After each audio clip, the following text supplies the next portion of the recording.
방송에서 제공하는 투자 정보는 투자 판단에 대한 조언입니다. 방송에서 제공하는 주식의 가치, 가격 상승 및 가격 하락에 대해서는 방송사에서 보장하지 않습니다. 네, 오늘의 주요 헤드라인 소식입니다. 젠백스는 전립선 비대증 치료 및 예방용 조성물에 러시아 특허를 취득했다고 공시했습니다. 이번 특허는 전립선 비대증 치료 및 예방을 위한 조성물과 이를 사용한 치료 방법에 관한 것입니다. 차측은 러시아 내 GV1001 전립선 비대증 치료에 대한 독점적 권리를 확보했다고 밝혔습니다. 현대건설이 이라크에서 2조 9천억 원 규모의 초대형 해수 공급 시설 공사를 따내는 데 성공했습니다. 이번 공사는 이라크 석유부 산하 바스라 석유회사가 발주한 해수 처리 플랜트를 건설하는 공사입니다. 현대건설이 단독 수주했으며 공사 기간은 착공 후 49개월입니다. SH에너지화학이 오는 6월 1일부터 29일까지 정기보수 및 일부 시설 투자로 군산공장 생산을 중단한다고 공시했습니다.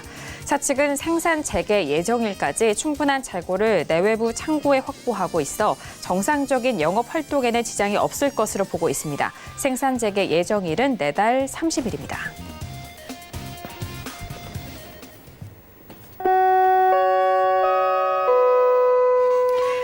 네, 안녕하세요. 평택저널 정석투자 김은혜입니다. 외국인의 수급이 연일 들어오면서 오늘은 2거래일 연속 상승으로 코스피 지수가 상승 마감이 됐습니다. 간밤 뉴욕 증시는 미국이 화웨이에 대한 거래 제한 조치를 일부 완화하는 소식 속에서 3대 지수 모두 상승으로 마감이 됐는데요. 반도체주들의 반등이 시장을 주도한 상황입니다. 오늘 코스피 시장 안에서는 의약품 업종이 시장을 주도한 상황인데요. 일부 정치 테마주들이 역시 변동성을 보였었던 상황입니다. 코스닥 시장에서는 통신장비 업종의 강세 속에서 시장이 흘러갔는데요. 더불어서 미중무역 협상의 또 다른 변수로 나오고 있는 히토류가 주목을 받고 있는 가운데 관련된 종목들도 오늘장 들썩인 수요일장이었습니다. 자, 이렇게 오늘 시장이 모두 마무리가 됐는데요. 오늘도 정석투자와 함께 하시면서 오늘 시장에 대한 정리와 그리고 내일 시장에 대한 대응 전략까지도 꼼꼼하게 확인해 보시길 바라겠습니다. 그럼 오늘 시장 흐름 다시 한번 정리합니다. 시작해 보시죠. 네, 오늘 코스피 지수는 전일 대비 0.18% 상승한 2064.86에 장을 마쳤습니다. 수급상 확인하시죠. 개인과 외국인의 동반 순매수, 반면 기관 홀로 순매도 이어갑니다. 코스피 시가총액 상위 종목 확인합니다. 삼성전자 연일 상승에 성공하면서 오늘은 0.81% 상승한 43,500원에 장을 마쳤습니다. 오늘 현대차는 보합권에서 마무리가 되면서 12만 7천 원에 장을 마칩니다. 계속해서 코스피 시가총액 상위 종목 확인하시죠. LG화학이 0.76%의 강보합권 속에서 33만 2천 원에 장을 마쳤고요. 삼성바이오로직스도 3% 넘는 강세 속에서 30만 4천 원에 오늘장 마무리가 됐습니다. 오늘 코스닥 지수는 전일 대비 0.42% 상승한 706.93에 장을 마쳤습니다. 수급상 확인하시죠. 개인과 기관의 동반 순매수, 반면 외국인 홀로 순매도 이어갑니다. 코스닥 시가총액 상위 종목 확인하시죠. 셀티는 헬스케어도 오늘 보합권 마감 속에서 5만 9천 원에 장을 마쳤고요. 포스코 케미칼도 역시나 보합권 흐름 속에서 5만 700원에 장을 마쳤습니다. 계속해서 코스닥 시가총액 상위 종목 확인합니다. 메디톡스는 오늘 4% 가까운 하락 속에서 44만 5,500원에 장을 마쳤고요. 셀트리온 제약은 1.79% 선방으로 5만 1,200원에 장을 마쳤습니다. 네, 본격적으로 오늘 수요일장 정석투자 시작합니다. 수요일 저녁은요, 학과장 정우영 대표님과 함께 이어갈게요. 학과장님 안녕하세요. 네, 안녕하세요. 네, 반갑습니다. 오늘 우리 양시장에 대한 부분은 장중에는 하락에 대한 하락 전환했다가 다시 상승으로 좀 전환이 되면서 마무리가 됐는데 오늘 우리 시장 어떻게 보셨을까요? 네, 제가 예상했던 거의 그대로 움직였어요. 그래서 저한테는 상당히 쉬웠고요. 다만 개인 투자자들은 상당히 힘들었을 겁니다. 현재 같은 장세에는 사실 이때 바로 옥석이 구분이 됩니다. 개인이든 전문가든. 너무나 뻔한 장세에서는 누구나 쉽겠죠. 그런데 상당히 어려운 장세예요. 그래서 제가 이제 더 열심히 해드리겠고요. 오늘 상당히 좀 기분이 좋습니다. 제가 컨디션이 많이 좋아진 것 같고요. 그래서 오늘도 시황 그리고 마지막 코너 그러니까 내일장 대응 전략 이런 거 좀 자세하게 전달해 드리겠고요. 약속했던 대로 앞으로는 뭐 종목 상담 코너든 뭐 강의 코너든 야간 선물에서 지금이 타이밍이다 싶을 때는 그냥 그 내용을 하다가 갑자기 제가 전달해 드릴 테니까 여러분들이 이해해 주시기를 바랍니다. 네, 오늘 시장에 대한 총평에 대해서 좀 살짝 들어본 것 같습니다. 일단 뭐 좀 어려울 수 있는 장입니다. 그 도움을 또 오늘 학 과장님과 함께 드릴 테니까요. 오늘도 끝까지 함께 해주시길 바라겠고요. 자, 오늘 학 과장님과 한 시간 동안 이어가도록 하겠습니다. 첫 번째 코너로 들어가 볼게요. 시황 분석론이 기다리고 있습니다. 자, 일단 뭐 양 지수, 양 시장에 대한 전반적인 시황 점검을 도와드리고 그리고 그 안에 관심 종목까지 만나볼 수 있는 시간인데요. 5월 들어서 하루하루 이렇게 다르게 변하는 대외 변수에 따라서 시장에 대해서 또 출렁이고 있는 상황입니다. 그리고 오늘 같은 경우에는 또 학 과장님께서는 또 쉽게 대응하셨다고 했는데 하지만 개인 투자자들에게는 좀 어려울 수도 있는 장세다라고 말씀을 해주신 만큼 시황 분석이 더욱더 중요할 것 같은데요. 자, 학 과장님 오늘 뭐 외국인의 수급 계속해서 들어오고 있는데요. 양 시장에 대해서 먼저 시황 점검 도와주실까요? 네, 오늘장 분석 등락 결과부터 말씀을 드리겠습니다. 코스피는 혼조세 이후에 상승 마감했고요. 드디어 5일선 회복을 해줬습니다. 이게 가장 특징적이다 이렇게 말씀드릴 수 있습니다. 코스닥은 역시 혼조세 이후에 상승 마감을 해줬는데 5일선은 아직 회복하지 못했습니다. 등락의 원인을 살펴본다 그러면 코스피는 역시 대형주가 좋았고요. 전기전자 상승이 어쨌든 가장 큰 역할을 했습니다.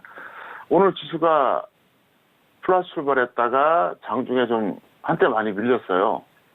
그랬다가 다시 상승 마감해줬는데 결국은 한 단어로 요약하면 삼성전자, 조금 넓게 보면 전기전자, 더 넓게 보면 대형주, 이 요인에 의해서 오늘 어쨌든 플러스 마감해줬습니다. 코스닥은 대형주는 뭐 그저 그랬어요. 뭐 그렇게 강한 편이 아니었는데 중형주하고 소형주 지수가 강해서 나름대로 지수가 어쨌든 좋게 끝났고요. 특이사항을 본다 그러면 오늘 코스피는 수급에 있어서 외국인은 소액 순매수고요. 기관과 프로그램은 매도였습니다. 근데 사실 외국인은 오늘 장초반에 매수였습니다. 그러다가 오전 10시 이후부터 거의 계속 매도였어요. 특히 이제 오후 3시 20분 동시효과 때까지도 매도였습니다. 마지막 종가에 그때 이제 그 살짝 순매수로 전환된 것 뿐이지 사실상 오늘 그 오전 10시 이후부터 오후 동시효과까지는 외국인 순매도였기 때문에 장중에는 사실 매도였다고 봐야 된다. 그렇게 봤을 때 오늘 코스피는 외국인 매도였죠. 기관 프로그램 매도였죠. 그런데도 플러스가 나왔어요. 굉장히 보기 드문 현상이죠.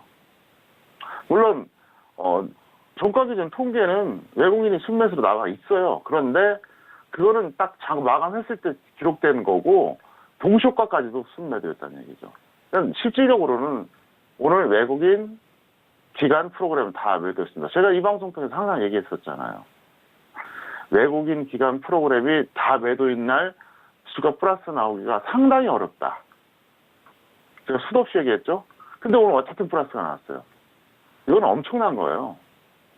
물론 삼성전자가 전기전자 업종을 상승시켰고 전기전자 업종이 워낙 시가총액이 크다 보니까 대형주의 어떤 지수 상승을 견인했고 그 대형주 지수 상승이 곧 코스피 종합 지수의 어떤 상승으로 확대된 건 있어요.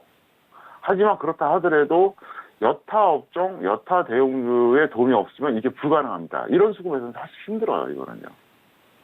그리고 막판에 외국인들이 뭐 순매수로 살짝 전환됐다고 하지만 그는 제가 볼 때는 뭐 여러 가지 어떤 브록딜이라든가 뭐 이런 측면이기 때문에 큰 의미가 되지 못합니다. 그래서 오늘 특이사항을 제가 말씀드린다 그러면 수급이 안 좋았음에도 불구하고 어쨌든 코스피가 플러스였다고 하는 것은 단순하게 삼성전자 하나만의 힘이라고 볼 수는 없다는 얘기예요.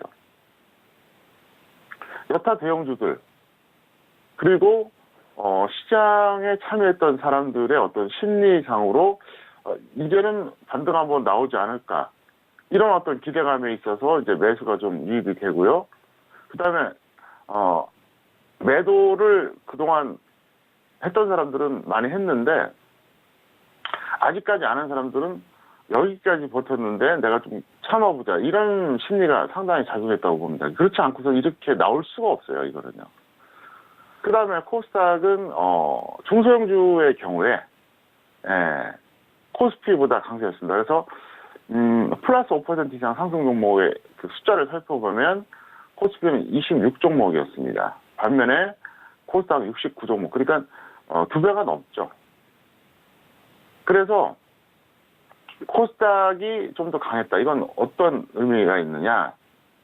투자 심리가 그렇게 나쁘진 않았다는 얘기예요.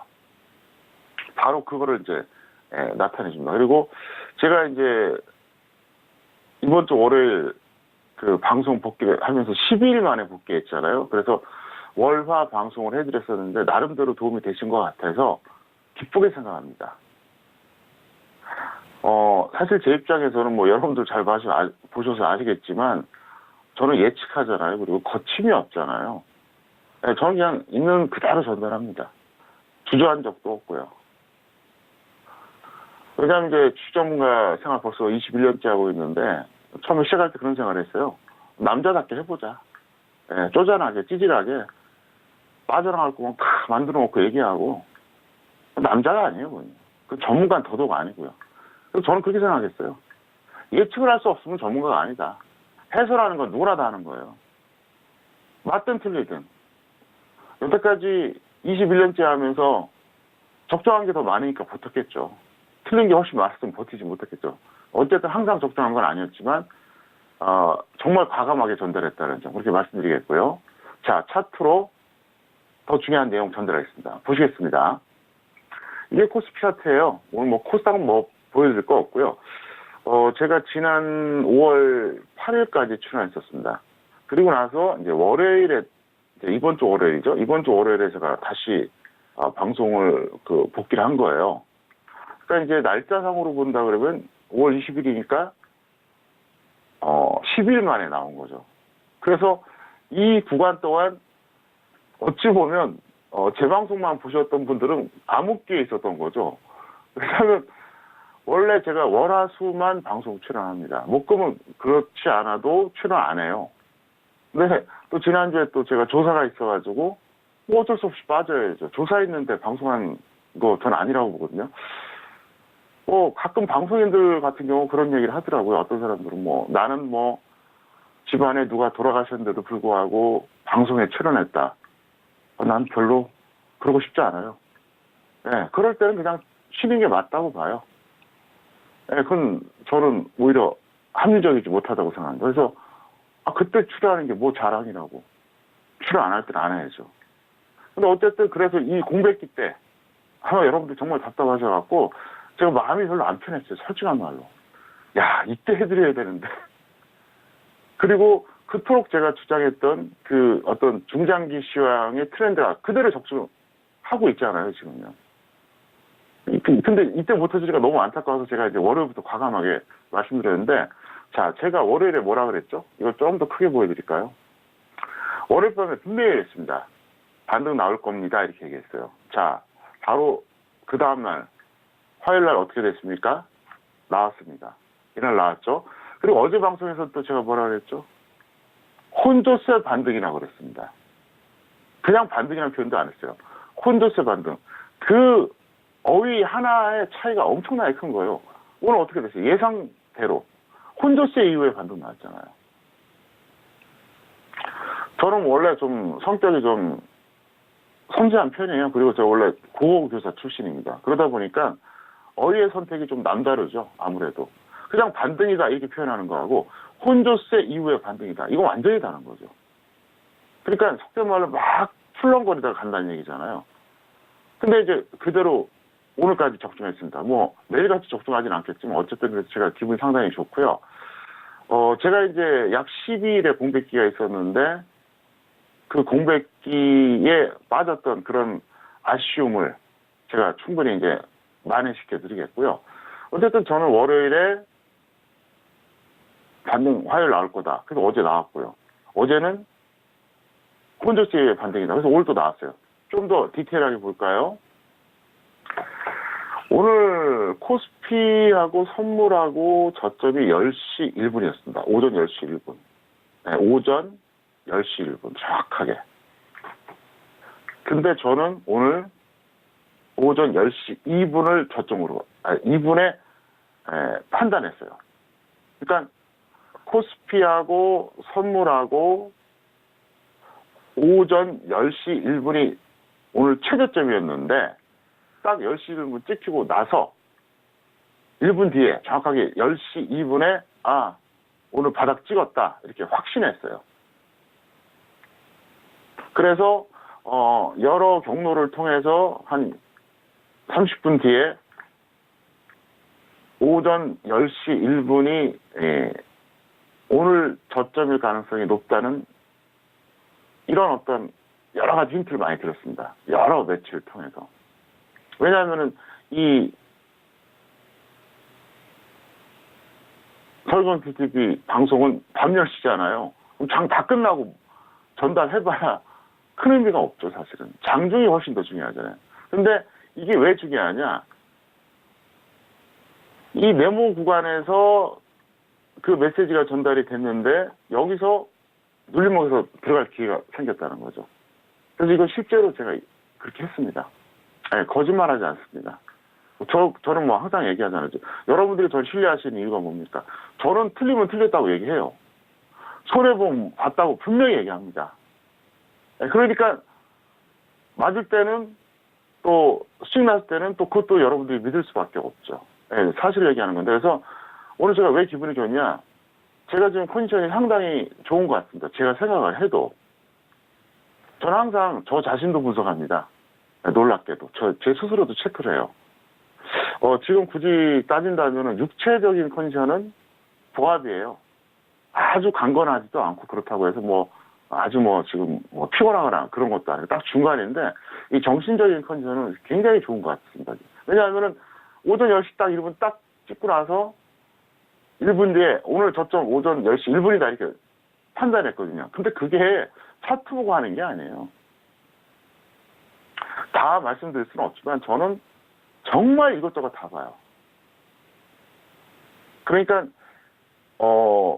저를 잘 아시는 분들은 믿어요. 그렇게 말하면. 근데 처음 보신 분들은 믿질 못해요. 뭐냐면 저는 1분 사이에 지수 고점 저점에 대한 어떤 분석이 딱 끝납니다. 1분 사이에. 짧게는 1분, 아주 길어야 한 3분. 예를 들어서 이제 지수 고점을 기록하고 저점을 기록하잖아요.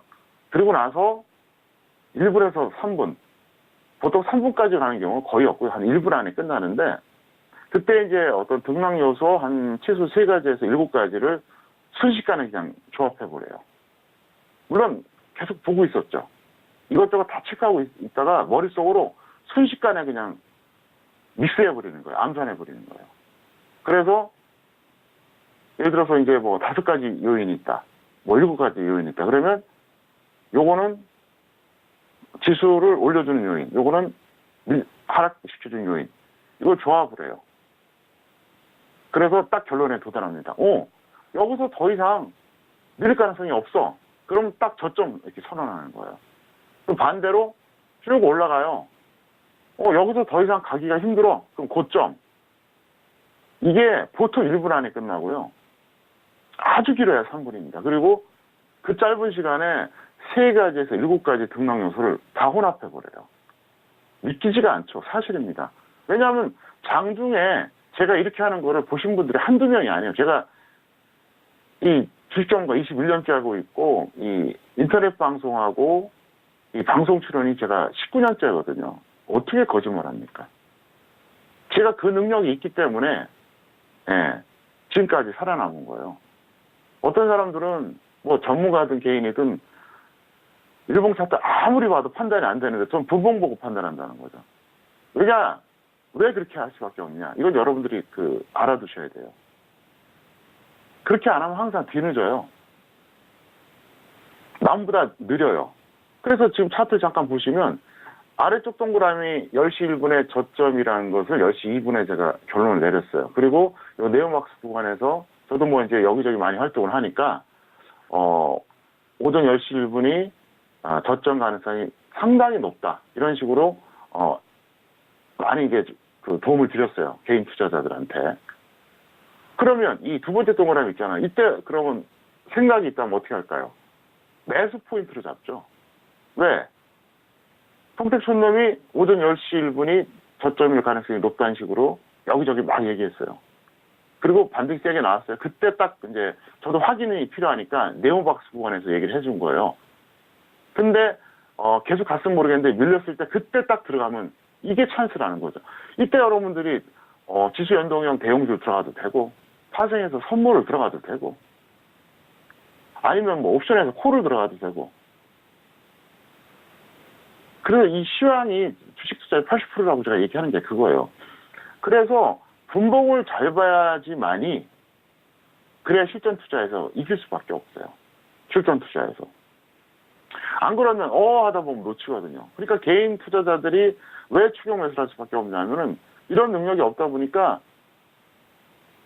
계속 하루하루 가는 종목을 그냥 따라잡는 거예요. 어디서 이제 들은 얘기는 있죠. 뭐 가는 말에 편승하라 뭐. 그러다 보니까 지금 이게 많이 올라오긴 했지만 오늘 들어가서 하루만 더 가면은 돼. 단기 매매 돼. 이런 생각에 이제 추격 매수를 하는데 그래서 수익 나기도 해요. 근데 그러다 운 없으면 최고점 매수하는 거예요. 그래서 한 3번, 4번 단기 매매 잘해서 먹었다가 딱 한 번 최고점 매수해버리면요. 그 수익 났던 거 다 털립니다. 그리고 팔지도 못하고 질질질 끌려다녀요. 그리고 여기저기 물어봅니다. 전문가들한테 상담한다 그러면서 이 종목 어때요? 이 종목 어때요? 그럼 10명 중에 8명이 나쁘다 그래도 단 2명이 뭐 기다려보세요. 언제가 보조를 거예요? 그러면 거기에 또 스스로 또 위안을 삼아요. 또 자기 합리화를 시킵니다. 그러면서 또 미련스럽게 홀딩을 해요. 그게 개인들이에요. 왜 이렇게 악착같이 제가 분봉을 보냐면 어차피 주식 투자라고 하는 것은 싸게 사서 비싸게 파는 거잖아요. 현물 같은 경우. 그러면 지수 최저점을 볼 수밖에 없다는 거죠. 그리고 머리가 터지도록 저는 계속 장중에 관찰합니다. 여기가 저점인지 고점인지. 근데 오늘 이게 딱 맞았다는 거예요. 매일 이럴 수는 없겠죠. 하지만 제가 스스로 생각해도 기분이 좋고요. 그 다음에 일봉 차트 잠깐 보시겠습니다. 역시 그것도 이제 같은 맥락인데 뭐 풍천 매니아들은 다 아시겠지만 2,550선 이 라인이었습니다. 그러니까 작년 2월 초였죠. 이때 제가 대세 하락 선언했다고 했던 거 다 알잖아요. 풍천 매니아 중에 모르는 사람이 없어요. 어쩌면 확실하지 않지만 코스피에 대해서 코스피 지수에 대해서 2018년 2월 초에 대세 하락이라고 그렇게 아주 그냥 단도직입적으로 그냥 단정적으로 선언하는 사람이 지구에 몇 명이나 될까요? 저는 거의 없다고 봐요. 왜냐 차트로는 저 해석이 안 되니까. 근데 왜 저렇게 제가 단정적으로 보느냐? 저기서 적중을 해야만이 여러분들이 도움이 돼요. 저는 마인드가 그거예요. 예측이 실패해서 감당할 수 있는 어떤 망신당하는 거, 내 자존심 깎이는 건 내가 감수하겠다는 겁니다. 대신 내가 머리가 터지도록 노력해갖고 그게 적중했을 때 그 혜택이 개인 투자자한테 돌아가잖아요. 그거예요. 나를 희생하는 거죠. 뭐 적중한다고 해서 뭐 저한테 뭐 투자자들이 돈 벌었다고 뭐 돈을 보내주는 것도 아니잖아요. 잘 되면 시청자가 좋은 거고 안 되면 내가 그걸 감당하겠다는 겁니다. 그게 인간답고 남자답잖아요. 요리조리 그냥 빠져나가고 막 다 얘기하면서 얘기하고 은근슬쩍 그냥 흘러가는 듯이 얘기했다가 맞으면 떠벌리고 틀리면 절대로 언급 안 하고 부끄럽지 않습니까? 저는 정말 성격상 그렇게 못 살아요. 그래서 그때도 그렇게 얘기한 거예요. 그 덕분에 지금까지 생존하고 있는 분들이 상당히 많아요. 실전에서 항상 얘기하잖아요. 여기서 여러분 매도 됩니까? 제가 한번 정말 여러분 여기 오프라인이라고 생각하고 한번 물어보겠습니다. 이 동그라미 구간에서 매도가 되냐고요? 안 됩니다. 왜? 많이 빠진 상태에서 내려가면 내려갈수록 더 매도를 못해요. 위에가 보이기 때문에. 무슨 얘기냐? 종목으로 말하면 간단해요. 내가 어떤 종목을 10,000원에 샀어요. 근데 12,000원까지 가는 걸 봤어요. 근데 그게 지수 고점을 모르니까 하다 보니까 10,000원까지 내려왔어요. 그럼 사람 심리가 어떤지 아십니까? 이거 12,000원까지 갔었는데 이 생각에 못 던져요. 맞죠, 여러분? 근데 더 밀려요. 9,000원, 8,000원. 더 못 던져요. 12,000원에도 못 던지는 거를 본전이 10,000원에까지 내렸을 때도 버텼단 말이에요. 열받아서 못 던지는 거죠. 그 다음에 7,000원, 6,000원 가잖아요. 더 못 던져. 이게 사람 심리예요. 그래서 예측을 해야 된다는 거예요. 제가 항상 그 얘기 하잖아요. 이 방송을 보는 개인 투자자 그리고 전문가들한테 제가 그 얘기를 하잖아요. 예측하도록 노력해라. 맞든 틀리든. 예측해서 적중할 수 있어야만이 남을 이길 수가 있고 성공하는 거예요. 예측을 못하면 어떻게 됩니까? 이 차트에 보면 어때요? 네모 구간에서 제가 작년에 예측해서 과감하게 사인 냈잖아요. 코스피는 지금부터 대세 하락입니다. 우리나라는 전혀 없다는 걸 제가 알고 있어요. 저 이해에는. 외국계 증권사에서 그런 말 하는지 모르겠지만 저기서 대세 하락이라고 얘기할 분석할 수 있는 사람 거의 없어요. 그리고 한들 그런 어떤 배짱이 없을 거예요. 근데 저는 했잖아요. 그래서 그때 잘 참고하신 분들은 지금까지 나름대로 생존하고 활용을 하신 거죠. 근데 그때 그걸 못 본 사람들은 어때요? 계속 저렇게 되는 거예요. 그러니까 일봉상으로도 어떤 비중 조절이 있어서 예측을 못하면 이게 컨트롤이 안 되는 거고 분봉도 마찬가지예요. 분봉도 판단을 하면 되는데 이걸 못하니까 어떻게 됩니까? 못 들어가죠. 무슨 얘기냐?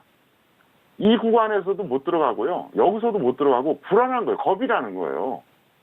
그래서 제가 항상 하는 얘기가 모든 투자는 예측을 해야 됩니다. 그리고 예측하는 사람이 진짜예요. 제가 어차피 주식 전문가 생활 오래 하지 않습니다. 2019년에 끝날지 2020년에 끝날지 저도 몰라요. 아주 길이가 2021년일 겁니다. 그래서 왜 이 얘기를 하냐면 제가 언젠가 이 바닥에서 떠나게 됩니다. 사라지게 돼요. 그랬을 때 저를 대신할 수 있는 전문가를 여러분들이 아마 또 찾을 겁니다. 다 필요 없어요. 뭘 보느냐? 예측하는 사람을 참고하세요. 예측하는 사람은 맞든 틀리든 그 사람은 신뢰할 만한 사람이에요. 노력한다는 얘기예요. 예측하지 않고 그냥 이러면 내려가고 저러면 올라간다. 그 누가 못합니까? 전문가라고 하는 것은 스페셜리스트죠. 스페셜리스트. 제너럴이 아니죠. 누구나 할 수 있는 일반적인 그건 아니잖아요. 그래서 그렇게 참고하시기 바라겠고요. 그리고 개인 투자자들 같은 경우에는 본인들이 자꾸 예측을 해보세요. 처음부터 맞지는 않을 거예요. 그래서 그 예측을 토대로 우리가 대응해 주는 거예요. 그래서 그 예측이 맞으면 어떻게 됩니까? 이기는 거죠. 그겁니다. 세상에 공짜가 없어요. 예측 안 하고 머리를 짜내는 분석하지 않고 돈 벌겠다? 그냥 대충 그냥 감으로 어서 주소 듣고 매수한 다음에 올라가면 좋고 떨어지면 본전 올 때까지 홀딩할 거야. 네, 그런 마인드로 투자를 한다고 칩시다. 그게 될 것 같으면 주식에서 실패한 사람이 어디 있겠어요. 다 성공하죠. 제가 항상 얘기하잖아요. 본전 올 때까지 홀딩하라고 말하는 주식 전문가가 있다 보면 그거는 가짜예요. 초보자예요. 그리고 무책임한 사람이에요. 아니 본전 올 때까지 홀딩해서 해결이 다 되면 주식 투자해서 실패한 사람이 어디 있겠냐고요. 아무도 실패하면 안 되죠. 본전이 3개월 만에 오든 6개월 만에 오든 1년 만에 오든. 근데 실전에서 그게 안 돼요. 죽을 때까지 본전 안 하는 종목도 있거든요. 그러면 결국은 언젠가는 손절할 수밖에 없다는 거죠. 그래서 이 방송의 제 타이틀이 뭡니까? 평택촌음의 정석투자잖아요. 정석투자를 배우시길 바라겠고요.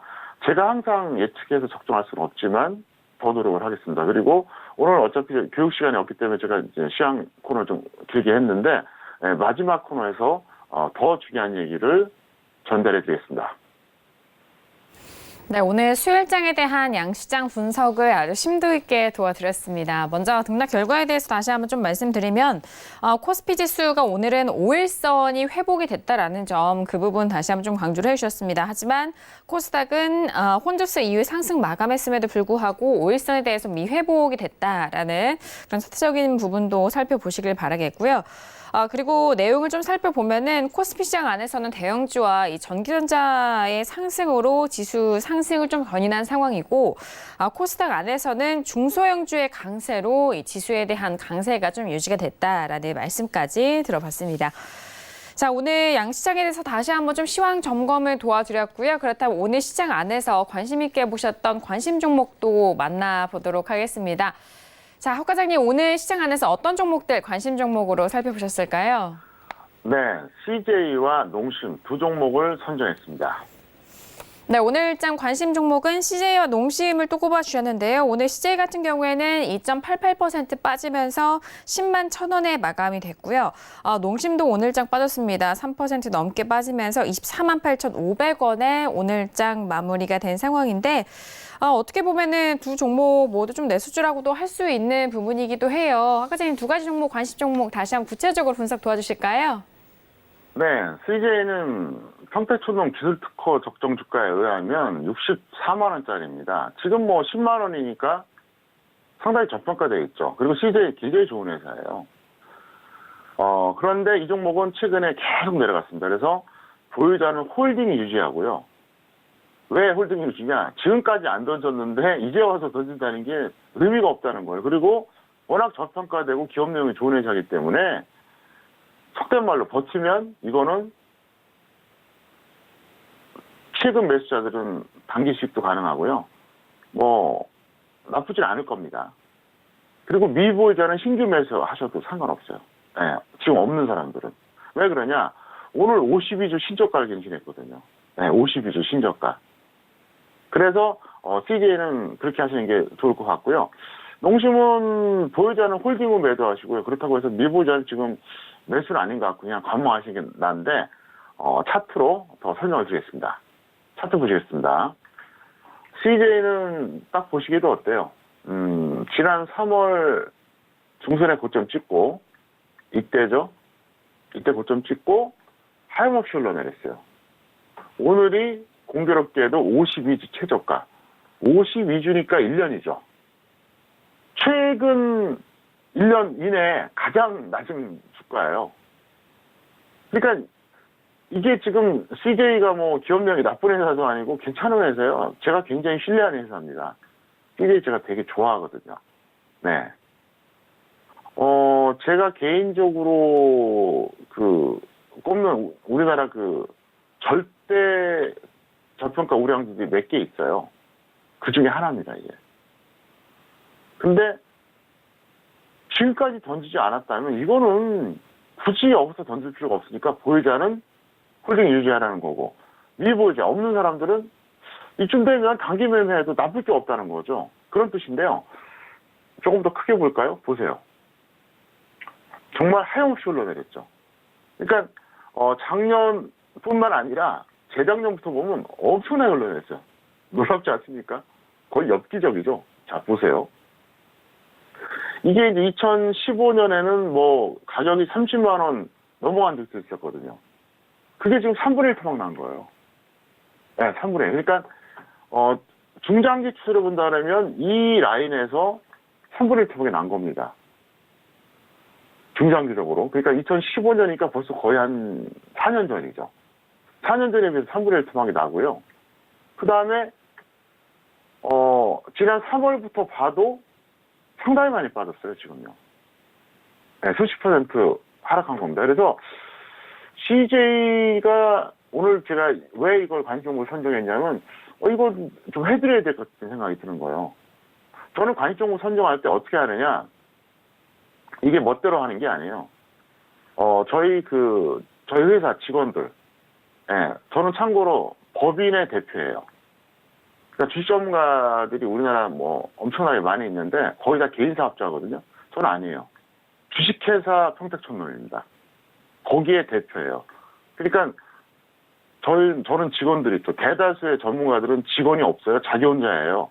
그러니까 데이터라는 게 참 만들기 어렵겠죠. 근데 저는 어떤 식으로 하냐면 오늘 처음으로 공개하는 건데 저희 직원들이 필터링을 1차로 해요.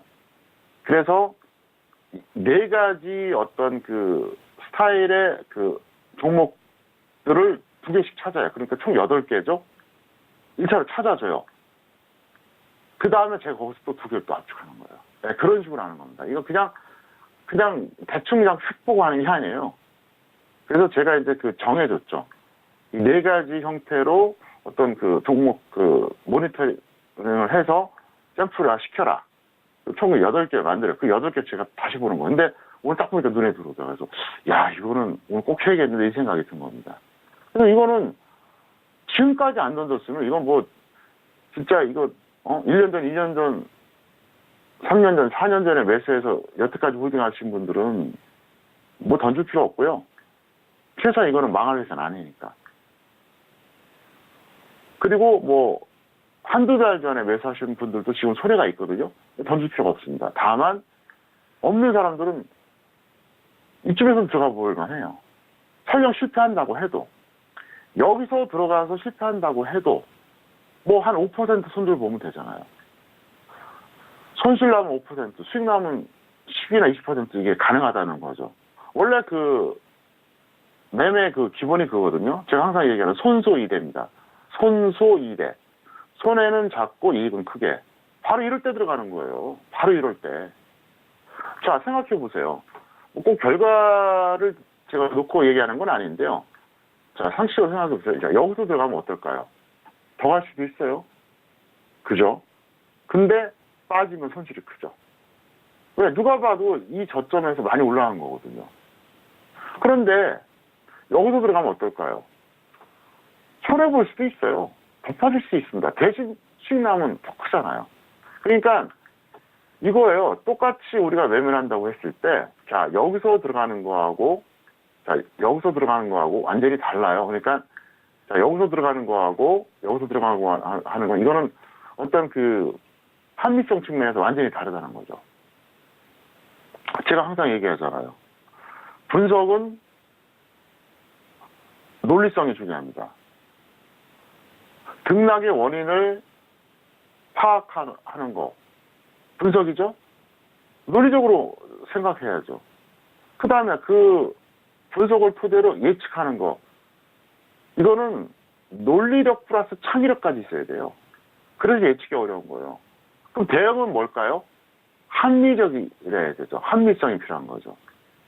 그래서 현재 상황을 파악하는 게 논리력이고 미래의 어떤 그 상황까지 예측하는 거는 이거는 어떤 창의력까지 필요한 그런 영역이 바로 주식 투자입니다.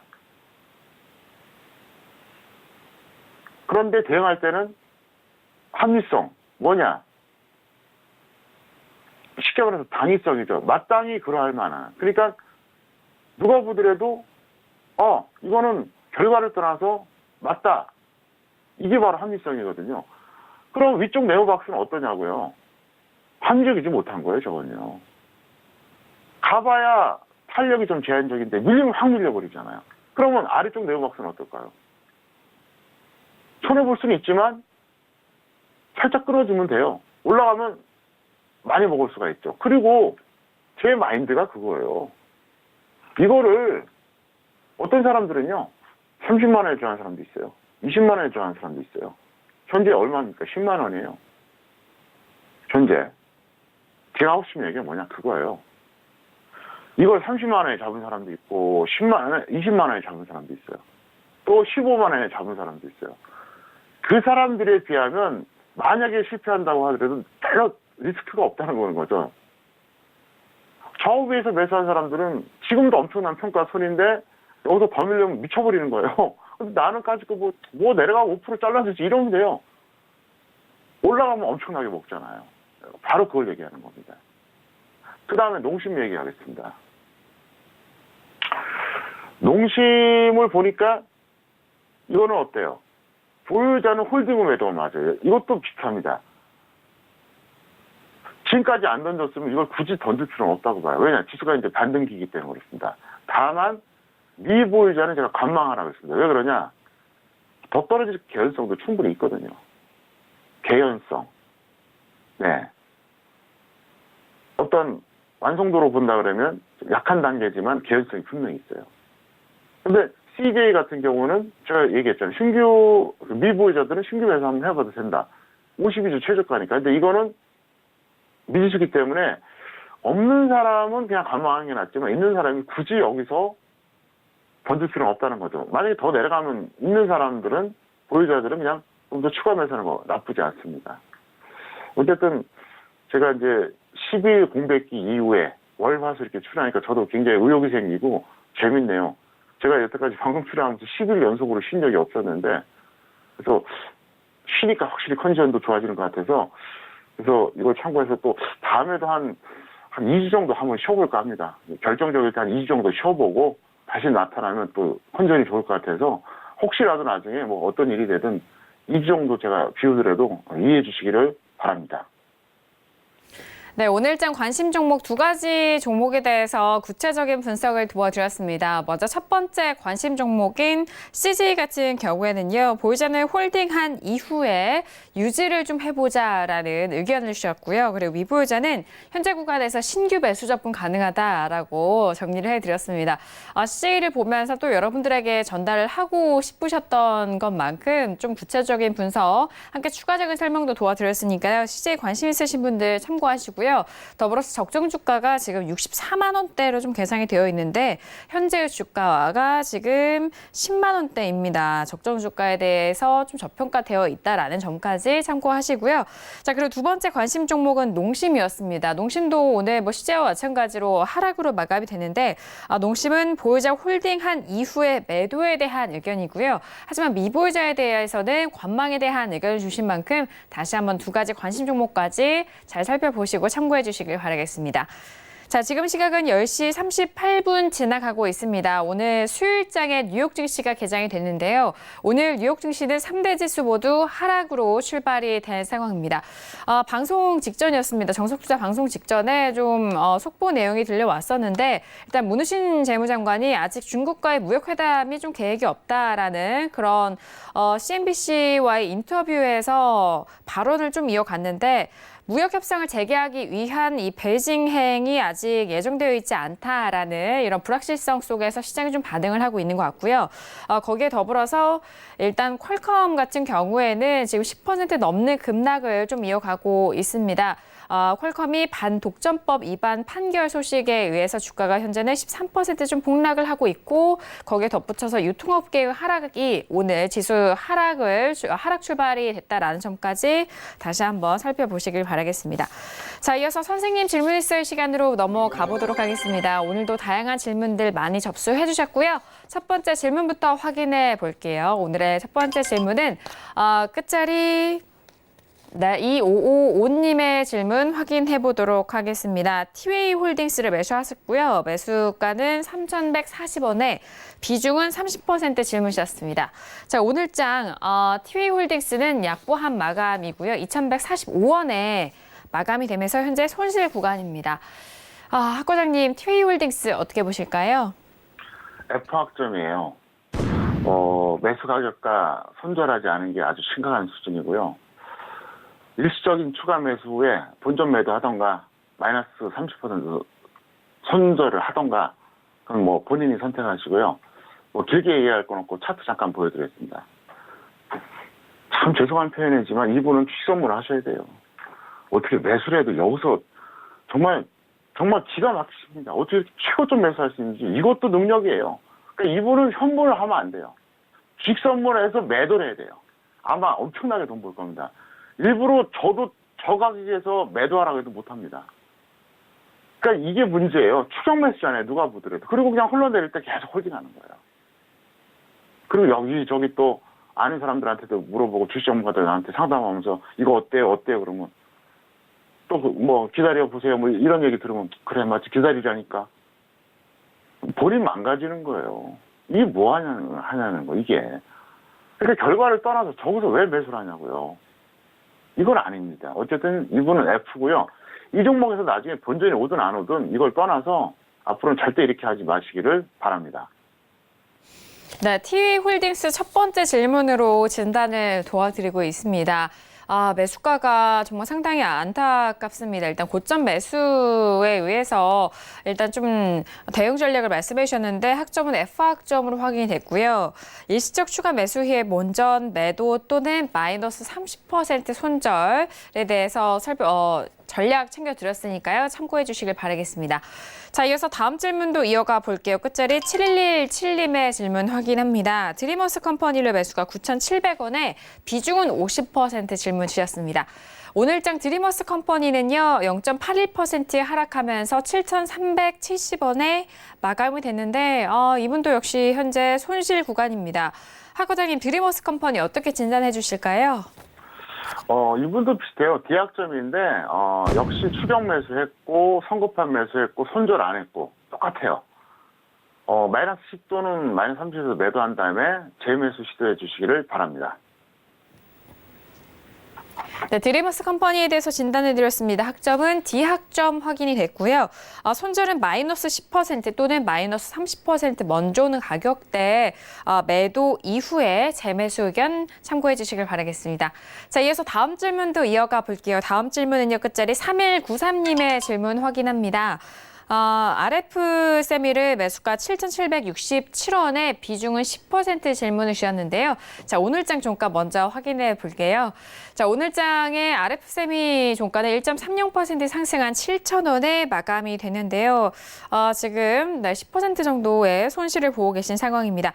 자, 학 과장님 어떻게 보실까요?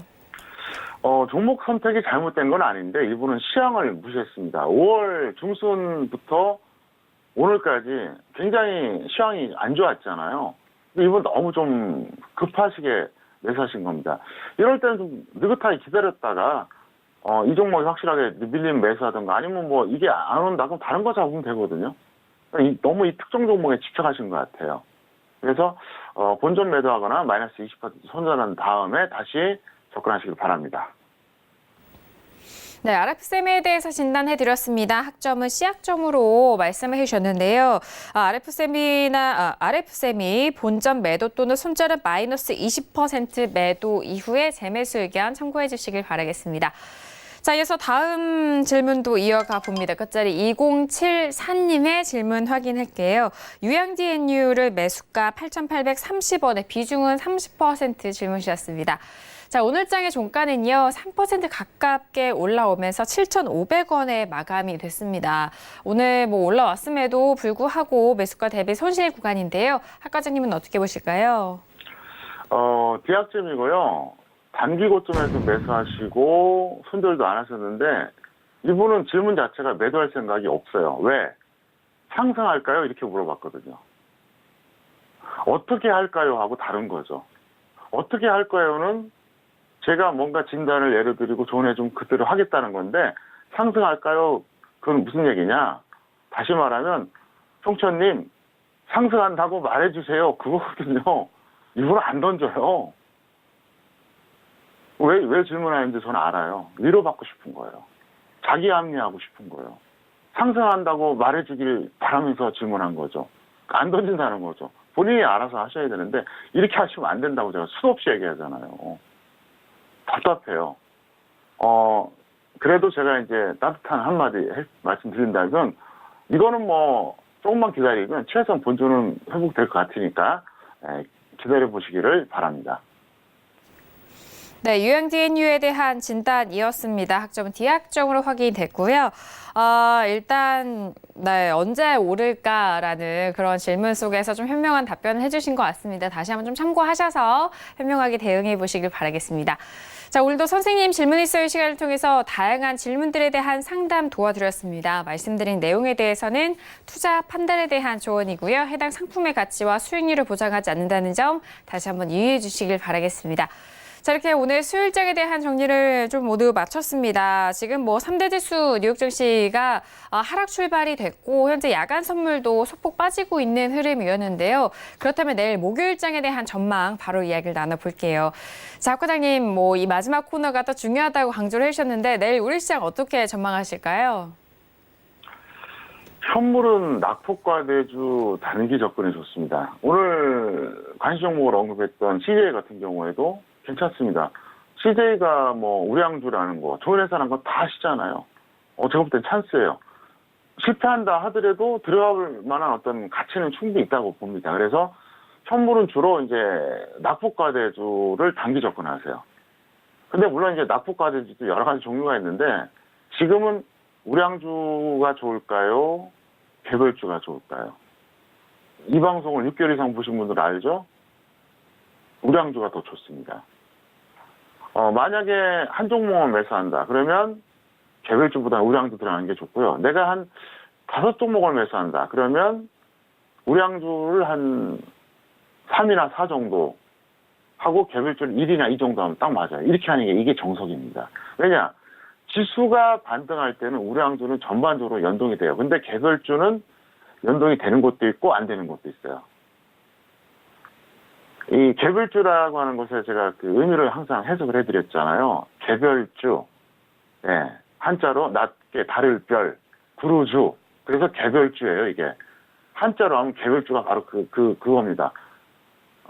낮게 다를 별, 구루주. 이건 주자야, 뭐 주식할 때 주자니까.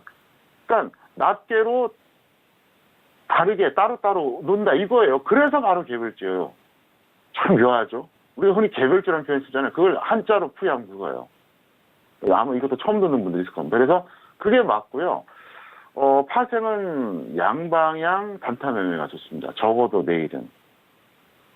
왜 그러냐면은 여기서 내일도 역시 혼조세 반등이 지속되긴 할 것 같은데 문제는 이제 여기서 이제 포인트가 뭐냐? 오늘 우여곡절 끝에 미국이 예를 들어서 상승 마감에서 끝나고 야간 선물도 플러스로 끝나면 플러스 출발할 가능성이 높고 반대로 미국이 이제 하락으로 마감하고 야간 선물도 마이너스로 끝나면 우리나라도 하락 출발하겠죠. 근데 내일은 정말로 뭐라 할까 좀 진짜 백미가 될 것 같아요. 혼조세 백미. 차트 잠깐 보여드리겠습니다. 자, 이게 이제 이번 주 월화수입니다. 제가 이제 월요일 밤에 12일 만에 복귀해서 얘기했잖아요. 그러니까 제가 긴장하지 않고 편안하게 얘기했잖아요. 내일 반등할걸요? 이런 식으로 얘기했잖아요. 근데, 그 다음날 이렇게 양복 나오고 플러스 나왔죠? 그리고, 어제는 또 뭐라 그랬습니까? 혼조세 반등이 나올 겁니다. 역시나 오늘 플러스 출발했다가 마이너스로 쭉 밀렸다가 다시 또 반등하는 이런 어떤 패턴이 나왔는데 내일은 혼조세 백미가 될 거라는 얘기죠. 무슨 얘기냐? 정말 치열할 거예요, 아마. 왜? 내일은 막 왔다 갔다 할 거예요.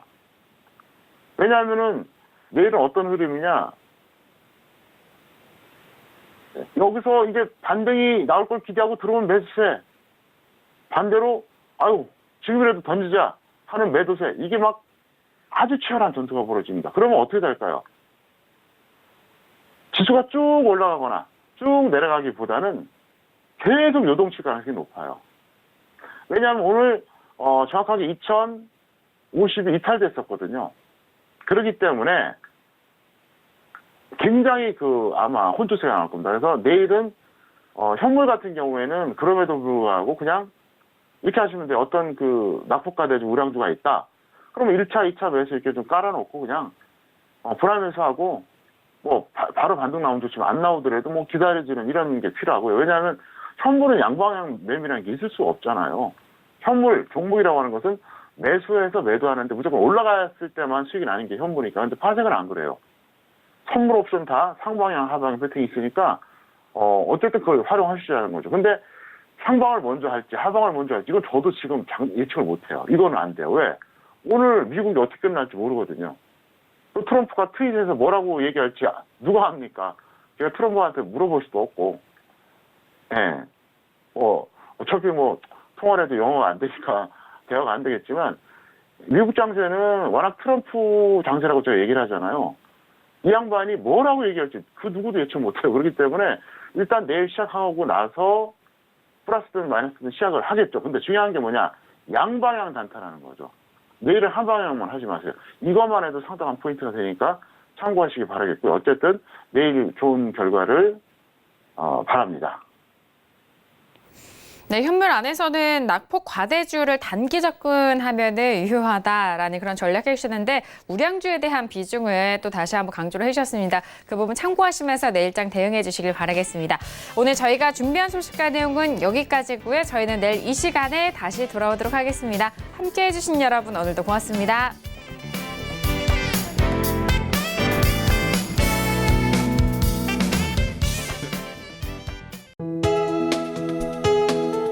본 방송에서 제공하는 투자 정보는 투자 판단에 대한 조언입니다. 방송에서 제공하는 주식의 가치, 가격 상승 및 가격 하락에 대해서는 방송사에서 보장하지 않습니다.